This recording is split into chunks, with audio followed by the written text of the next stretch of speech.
Magandang araw sa atin lahat mga kababayan, saan man panig kayo ng daigdig naron. Dito na naman tayo sa another episode ng ating vlogs, Badong Aratiles po.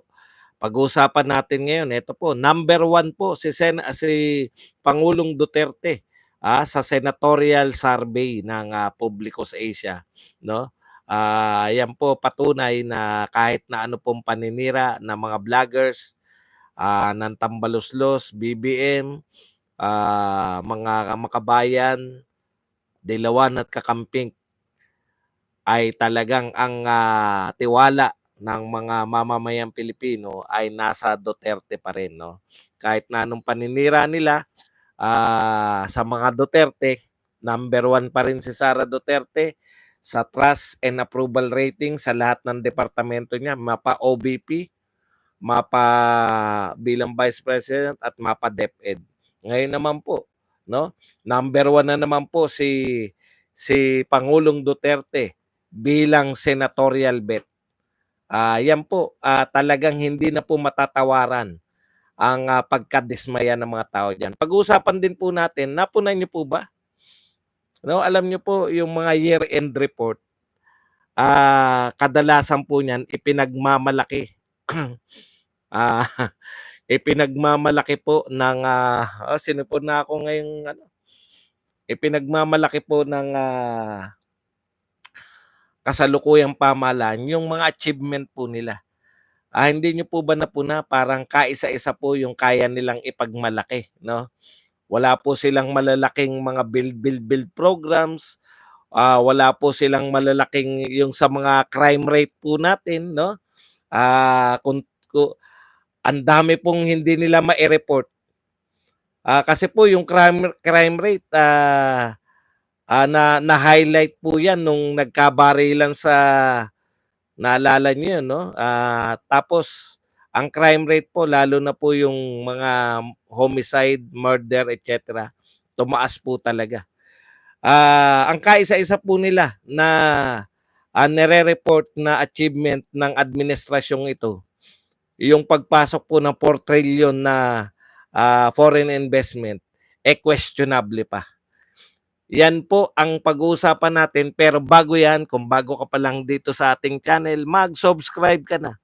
Dahil ito lang ang tayong channel na may kinikilingan, may pinapanigan, una sa balita, huli sa impormasyon, kaya ano pang hinihintay nyo? Pindot na, okay. Ito po, real talk no, sa inyo pong namamahala sa, anong tawag dyan? Yung, yung PR, no?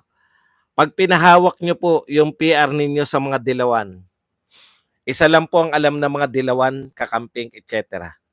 Manira, no?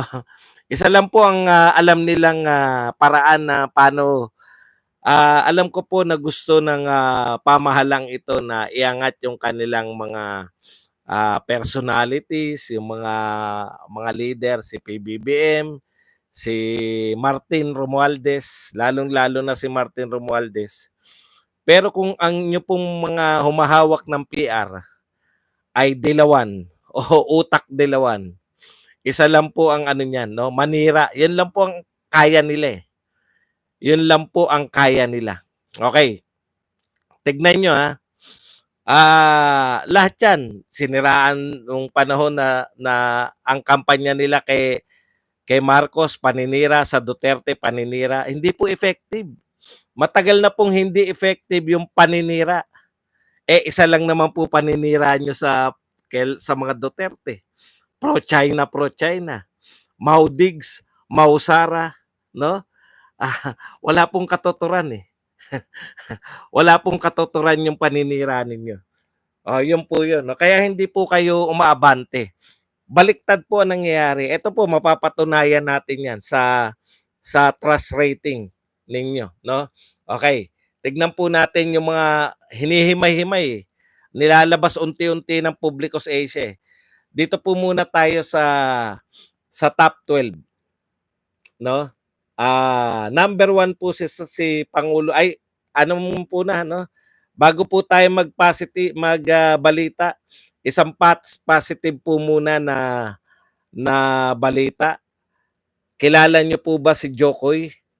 Kung hindi po niyo kilala si Jokoy po ay isang Filipino-American na comedian, no, na nagkaroon siya ng pelikula kamakailan lang, no. Siya po isa sa pinakasikat na Filipino-American comedian at proud na proud po siya sa kultura ng mga Pilipino, no. Hindi niya po kinahiya, pinagmamalaki niya po. Napapanood ko po yung mga patawan niya tungkol po sa mga Pilipino yan. Okay. Kulturang Pilipino. Yung nakakatawa yung nag-migrate sila sa Amerika. So panoorin niyo sa YouTube. Yan po tsaka sa Netflix, marami po siyang special diyan. Okay. Alam po ninyo, ito pong si Jokoy, congratulations Jokoy kasi siya po ang magho-host ng Golden Globes Awards. Grabe, no? Golden Globes Award, isang Pilipino ang magho-host. Napaka-prestigious po niyan, no? Yung yan po, dalawa po yung pinaka-prestigious na award sa Amerika, sa showbiz. Yung po yung Oscars at saka ito po yung Golden Globes Award. So, congratulations kay Jokoy, no? Make us proud. Sana tuloy-tuloy na yan, no? For the first time po, merong isang alam ko siya pa lang ang kauna-unahang Asian no, na mag-host ng prestigious na Golden Globe Awards. Kaya ito po ay ano po natin to, yung karangalan ng ating lahi. Okay, punta na po tayo dito sa balita. Congratulations po kay Tatay Digong. Number 1 na naman po sa survey, presidential, senatorial survey para sa 2025. Talaga pong kahit na anong paninira nyo sa mabuting nilalang, hindi naman po mabuti na may GMRC, no? Ibig sabihin, yung isang matinong pinuno, kahit na anong gawin yung paninira, no? Talagang hahangaan at hahangaan po siya ng tao. Kaya ang balik sa inyo, gano'n na lang eh. Para po makompleto, ito po yung top 12, no? Top 12 po ng senatoriables na maaaring magwagi ngayong 2025. Number 1 pa rin po si Tatay Digong. Ibig sabihin po, hindi po effective yung mga vlogger na naninira. Kaya pasok, Rendo. Sayang po ang PR ninyo. Kung ang alam lang po, no? Kung hindi nyo po kaya na anong tawag doon na pagandahin yung imahe. Mahirap po pag pinahandle nyo yan sa dilawan. Maniwala kayo sa akin. Ang mga dilawan po, na perfect po nila yung art of paninira. Pero hindi po nila na perfect yung art ng maging popular ang kanilang pinuno. Kasi po, wala na pong formula para maging popular yung pinuno eh. Maglingkod lang po ng maayos, maramdaman ng tao yung mga proyekto. Wala na pong hihigit doon. Si Tatay Digong unang taon pa lang, malakas na yung impact. Unang buwan pa lang, talagang ramdam mo kagad. Ramdam mo kagad na yung Pilipinas, ang laki ng pinagbago. Ito po, wala pa po tayong 2 taon. Naiinip na po kami lahat. Naiinip na kami na sana makita namin na matapos na, magkaroon na ng turnover. Ganun po ang contrast. Si Pangulong Duterte, first month pa lang po siya, grabe na epekto. Tumino talaga. Ngayon po, magdadalawang taon pa lang, gusto na naming, ang tagal naman ng 6 years. Ang tagal-tagal. Okay. Ito po ang mga top 12.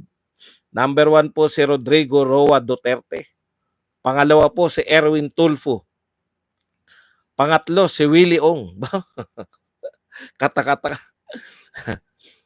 Aba, tuwan-tuwa si Manyakol Tangina ka.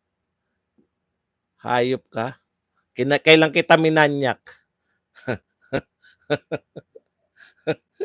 Papasok kayo rito, Manyakol. Utot mo.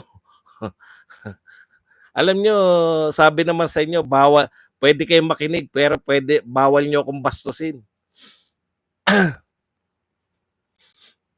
Okay. Number 3 po si Doc Willie Ong. Number 4, Christopher Bongo. Number 5, Imelda. Kala ko Imelda Marcos, Amy Marcos pala. Maria Imelda pala si Amy. Nagtaka ako, puta, bakit napasok si Imelda Marcos? Tatakbo pa ba yun? Maria Imelda pala si Marcos. Hayop na yan. unang comment, manyakol. Kala mo, minanya ko na siya eh. Ronald Bato de la Rosa.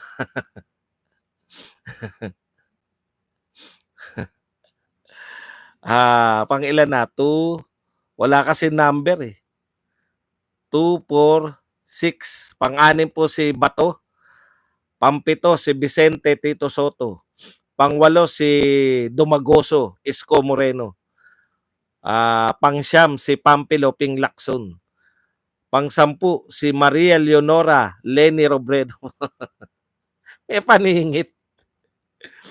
Pang-11 si Gibo Chodoro.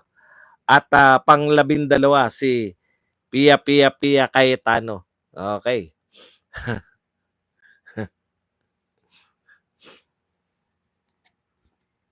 Ayan po ang bumubuo sa top 12. No? Congratulations po, mahal na Pangulong Tatay Digong. Talagang mahal na mahal ka ng mga tao. Yung mga papasok po dito na magbibintang sa akin ng kung ano-ano, pangarap nyo ba yan? Pangarap nyo bang manyaking ko kayo? Okay. Ito po, kasama po sa Publicos Asia na yan, dalawa po yung nilabas nila eh, no? Kasama po yung public perception sa Congress, no? Kumusta naman po? Kasi, siyempre, Duterte po, no? Siniraan, naglabas ng mga sangkatutak sangkatutak po na na resolution, no? Resolution para ipagtanggol si Franz Castro, una. Resolution para papasukin yung ICC, pangalawa. Resolution para imbestigahan yung SMNI, resolution para i-contempt si Badoy at saka si Eric, para tanggalan ng prangkisa yung SMNI. Yan po, lahat po yan, involved po kay Duterte. Hindi po wala po silang pakialam sa SMNI per se, no? Si Duterte po, si Sara at yung mag-aman Duterte po ang punteriya nila. Hindi po si Kibuloy, hindi po yung SMNI. Nagkataon lang po na yan lang po ang dyan lang po nakakapagsalita si Pangulong Duterte. Siyempre, nasasaktan sila sa katotohanan, no? Nasasaktan sila sa katotohanan. Okay. Punta po tayo rito. Ito po matapos po yung ginagawa ninyo laban sa mga Duterte, ano na po ang pananaw ninyo, pananaw sa inyo ng taong bayan? Ito po taong bayan, no? From 41%, bagsak po, naging 34% na lang ang trust rating ng Kongreso. Ng particular, yan pong Congress. No? Okay. At ito po ang malupit. An alarming 8 in 10 Filipino voters, mga botante lang po yung mga tinatanong dito, no? 8 sa 10 Pilipino ay naniniwala na meron pong corruption sa Congress. Puta, 80% naniniwala na may corruption sa Congress. Yan po ang pananaw ng taong bayan. Yan po yung mga pananaw po ng anti-Duterte. Pananaw lang po yan ng mga vloggers ninyo. Malaki po ang pagkakaiba ng pananaw ng mga vloggers na ibinababa po ng mga mga dilawan na panay-paninira sa Duterte. Hindi nyo po kayang tapatan ng paninira yung naramdaman ng mga tao. Kaya mahal ng mamamayan si Pangulong Duterte. Sabi ko nga, paulit-ulit tayo rito, sandamukal, no? Sa isang upuan, hindi nyo po mababanggit lahat.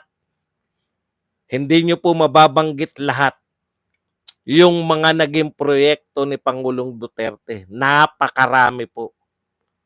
Pero ito lang po ang matitiyak namin, ang mga proyekto po ni Pangulong Duterte hindi po yan na nasusulat lang sa mga numero, hindi po yan nakikita lang sa mga video. Yan po ay nakikita,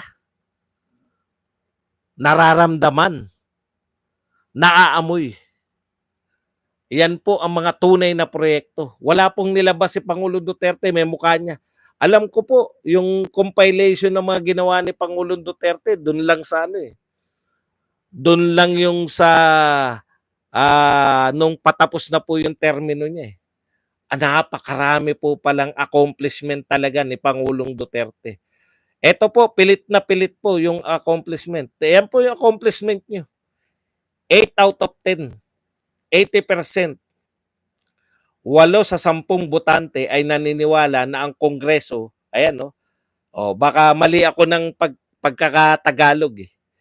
An alarming 8 in 10 Filipino voters acknowledge the presence of corruption in Congress. Lantad na po kayo. Okay. Alamin mo na lang si Jokoy Caitlyn. Si Jokoy, sikat yan. Manood ka sa Netflix, matatawa ka dyan. Okay, balikan po natin, no? Ito pong mga pinag-uusapan natin. Ganito po nila nilalarawan yung simple pong manira to sa mga Duterte.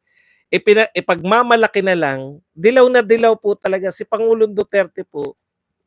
Wala na tayong pakialam, alam na po natin, given na eh, 'di ba? Given na halos wala nagawa si Pinoy.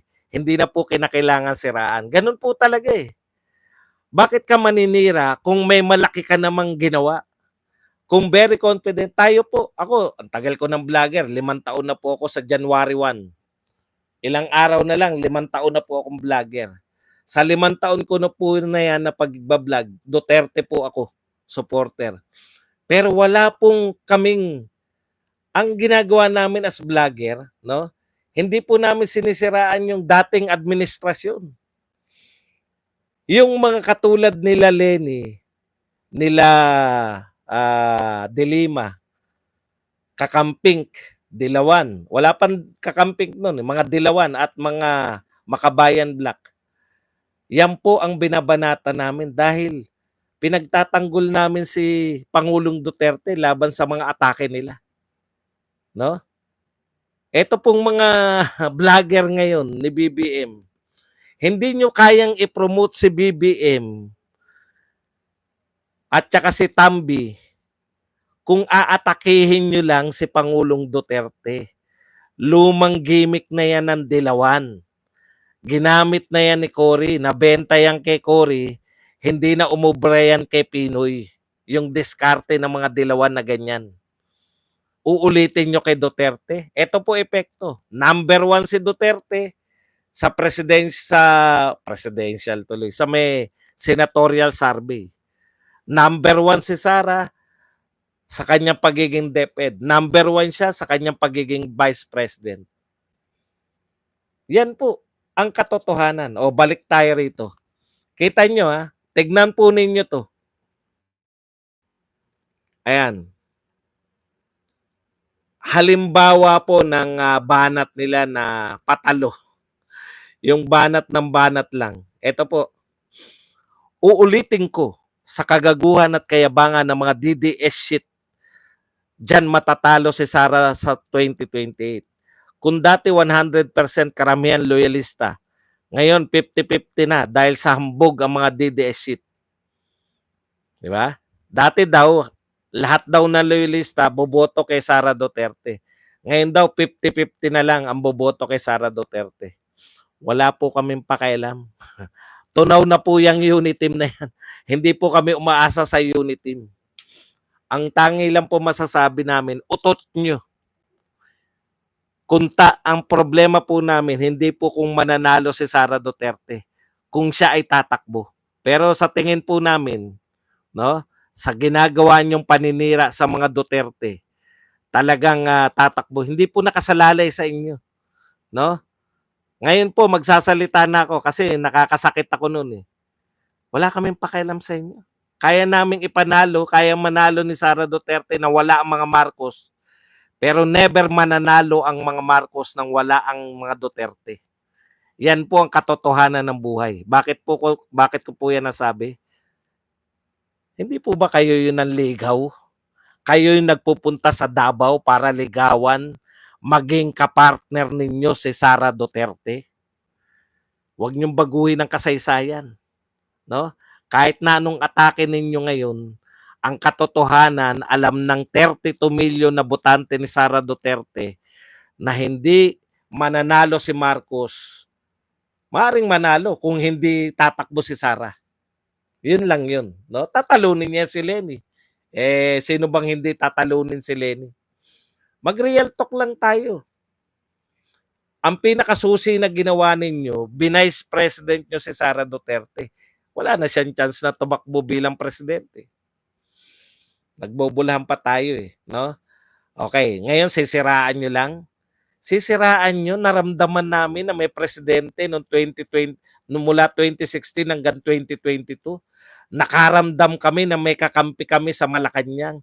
Nakaramdam kami na yung pwede na kaming yung mga desenteng mamamayan, yung mga hindi addict, pwede na pong maging normal ang buhay. Nakaramdam kami ng mga build program na nakita namin sa mata namin.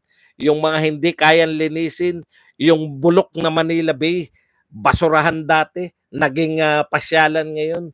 Yung napakagandang Boracay, kaya niya palang ipatigil para linisin at pagmultahin yung mga lumalabag sa pagdudumi ng Boracay. Fake news yan. Fake news ka. Okay lang yan. Fake news. Kaya ka nga nanonood dito dahil alam mong hindi fake news to. Okay. Punta po tayo sa kaisa-isa nilang pinagmamalaki. Alam nyo, ipagmalaki nyo na lang. 'Di ba? Ipagmalaki nyo na lang. Pero hindi po sila sapat sa kanila yung magmamalaki. Ito po, ganito po halimbawa nila. Great job, Marcos administration. Great job daw. $4 trillion po. Ayusin mo, Brad, yung ano mo.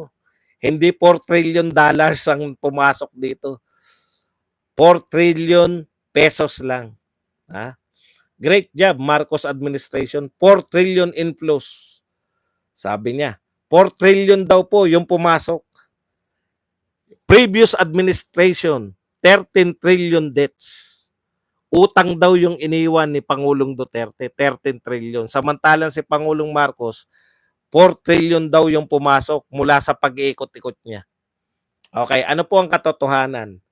Yan pong 13 trillion na utang daw ni Pangulong Duterte, utang po yan mula pa sa tatay ni Marcos o mula pa po sa tatay ni Gloria. Accumulation po yan ng lahat ng utang ng lahat ng presidente ng Pilipinas. Hindi po yan kay President Tatay Digong lamang. Okay, kung umutang mo po si Tatay Digong, wala pong namumblema noon nung presidente siya. Bakit? May pandemya noon. Nabigyan niya ng ayuda. No? Umutang tayo para may pansaksak sa'yo ng libreng bakuna. Kala mo libre yan? Hiningi ba yan ni Duterte yung bakuna? 4,000 isa yan. Ilang beses ka nabakunahan, ganun karami ang inutang para mabuhay ka. Binigyan pa tayo ng ayuda, 8,000 8,000. Yung mga nasa probinsya, 6,000. 2 beses. Bayanihan 1 and 2. Kita nyo naman po. Kung utang po yung mga build na yan, nakikita na po natin. Paasenso na sana yung Pilipinas eh. Di ba? Paasenso na yan. Wala pong umasensong bansa na hindi nag-invest sa infrastructure. Real talk po yan. Huwag nyo pong sisiraan yung mga Duterte dahil lamang sa kayo ay walang nagawang proyekto. Nakakatawa kayo. Para lang mapatampok nyo yung sarili nyo. Pumasok kay Pangulong Marcos. Kasi nakikita nyo yung trend eh. Nakikita nyo po ba? Meron po dito Kaya nagagalit po ako, no? Meron po nagsasuggest, bakit hindi mo i-discuss yung resibo? Bakit hindi mo, wala kayong pakialam. Di ba sinasabi ko lagi, iba-iba po kami ng dinidiscuss dahil wala po nagdidikta sa amin. Hindi po nagbabayad ng mga Duterte, barat po. Wala po binabayaran na vlogger. No, hindi po nagbabayad.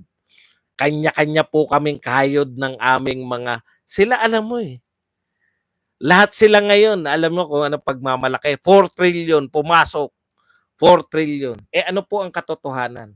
Ang katotohanan, pwede po kayo mag-research kung wala po kayong paniniwala kay Badong, kung akala po ninyo niloloko kayo ni Badong, ang katotohanan po, yung 4 trillion na yan, 91% po dyan ay pledges.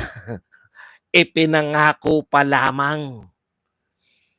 Ano po, di ba Badong pag ikaw ay pinangakuan, malapit na sa katotohanan? Tignan nyo nga po, yung pong Mindanao Railways, may pirmahan pa yan, may pag-aaral, tapos na po lahat, nagpirmahan pa tayo, nawala pa. Tayo pa nag-withdraw eh. Ayaw nating kausap China eh. Ano pinagmamalaki ng mga administrasyong ito? Mas maliit ang tubo sa ibang bansa kaysa sa China. Mas maliit ang tubo? Asan yung maliit na tubo? Bakit walang tubo? Walang maipatayo kahit sa kapirasong tubo dyan sa Mindanao Railways. Maghanap daw sila ng maliit na tubo. Nakikita nyo po ngayon yung nangyari sa panahon ni Pangulong Duterte na kiniklaim ng mga dilawan, proyekto naman yan ni Pinoy, tinuloy lang ni Duterte. Utot nyo. Yung sinasabing yung proyekto, plano lang yun. Ang pinakamadugo sa lahat, yung paghanap ng pondo para masakatuparan yung plano. Ngayon po, sa kasisira ninyo sa mga Duterte, lalo pong napapatampok, nakakaiba pala talaga yung Duterte. No? Hindi kami naniniwala noon eh. Unless na makita namin sa sarili naming mga mata, makumpara namin yung susunod kay Tatay Digong, hindi naniniwala yung karamihan sa inyo sa sinasabi ko noon pa na yung panunungkulan ni Duterte kakaiba sa lahat. Wala na pong magaganap na Duterte pa po hanggang ngayon. Hanggang sa mga susunod. Yung mga pirmahan na yan, wala po yan. Ang importante makikita. Kahit tanungin nyo sabi nila Skyway, matagal na Skyway. Bakit wala natupad? Ilang taon ba sila nanungkulan? 6 years din. 6 years din sa Duterte. Bakit ang dami na patupad? Dahil ang Pangulong Duterte, talagang determinado siya na maglingkod. Hindi po determinado na isa. Alam niyo na ibig ko sabihin, no? Iba po talaga. Kaya mahal po siya ng tao. Kaya number 1 yung mga Duterte. Kaya number 1 sa mga trust rating. Number 1 sa approval rating. Number 1 yung mga departamentong hawak. Tatak Duterte, tatak ng tapat ng paglilingkod. Tatak Duterte, tatak na hindi nagpayaman sa pwesto. Tatak ng Duterte, tatak na ang tanging nahita. Ang tanging nahita po ni Pangulong Duterte sa kanyang panunungkulan ay mag-gain ng sangkatutak na kaaway. Nagkaroon siya ng kaaway ng mga oligarko, nagkaroon siya ng kaaway ng mga drug lords, nagkaroon siya ng kaaway ng mga malalaking bansa na pinagmumura niya. Dahil kaya yan, binabalikan siya ngayon. ICC, sangkatutak na pondo para dito sa mga banban na vlogger. Opo, banban kayo lahat. Kami, hindi kami bayaran eh. Mahirap kaming tibagin kasi wala kaming pinagkukunan ng impormasyon. Hindi namin kinakailangang pabanguhin yung ginagawa ng mga Duterte kasi may totoo silang ginawa. Mayroon silang mga proyekto na naramdaman, nakita, naamoy ng mga tao. Hindi mo kinakailangang magsumikap na magbuo-buo ng mga sangkatutak na numero para lituhin yung mamamayang Pilipino na pumasok 254 billion para sa ganitong kakok. Pumasok 38 billion para sa kakok. Kalas. Tapos ito total mo, 4 trillion ang nakuha ni Pangulong Marcos. Yan po ang kaisa-isa. Kaisa-isang pinagmamalaki ng pamahalaan na to. 4 trillion ang naipasok nila. Puta, para ako nasa rally. Eto na po, talagang nagpa-practice na ako na magiging professional rallyista na ako. See you, Baba Reyes. Makikita na, magkaedad naman kami niya ni Baba Reyes. Makikita natin kung sino mas magaling sa atin. Doon sa kalsada, magkikita kami ni Baba Reyes. Sa totoo lang po, pinaparami lang ninyo yung inyong mga numero. Nagpaparami lang kayo ng numero. Pero ano po ang katotohanan? Ang katotohanan, yung pinagmamalaki yung 4 trillion, pledges ang karamihan. Pledges. Nagkataon lang kung bakit, at hindi po kami nagtataka, kung bakit yung pong mga media hindi kayo binabanatan. Hindi kami nagtataka. No? Media, kilala na namin yan. Kilala namin yung media. Bakit kay panahon ni Duterte? Ha? Sang katutak, maganda na ginagawa. Puta, eto, imagine niyo dating basurahan yung dating basurahan yung Dolomite Beach. Amoy tae po ron. Alam niyo pa islant yun? Pag tumae po yung walang CR, CR po lahat po ng mga walang bahay, lahat po ng mga taong kalye, taong grasa, mga batang hamog, doon po tumatae. Pa-island po yun, gugulong lang ng konti yung EBS na mga yun, tapos maaarawan, gabantot. Yun po, ang baho po dyan. Nilinis, napaganda, naging pasyalan. Pero yung media, paano nila nire-report? Sayang ang pera. Destruction sa environment. Ngayon lang po ako nakakita na dating basurahan, naging pasyalan, destruction sa environment. Ganyan po mag-play yung media natin. O balikan natin yung 4 trillion. Ano po ang katotohanan? No? Ano po ang katotohanan? Wala po akong pakialam dyan sa mga ibang vlogger. Huwag niyo po akong anuhin na ako po magsalita tungkol dyan. Pakinggan nyo sila. Makinig kayo kung sang-ayon pa kayo sa sinasabi nila.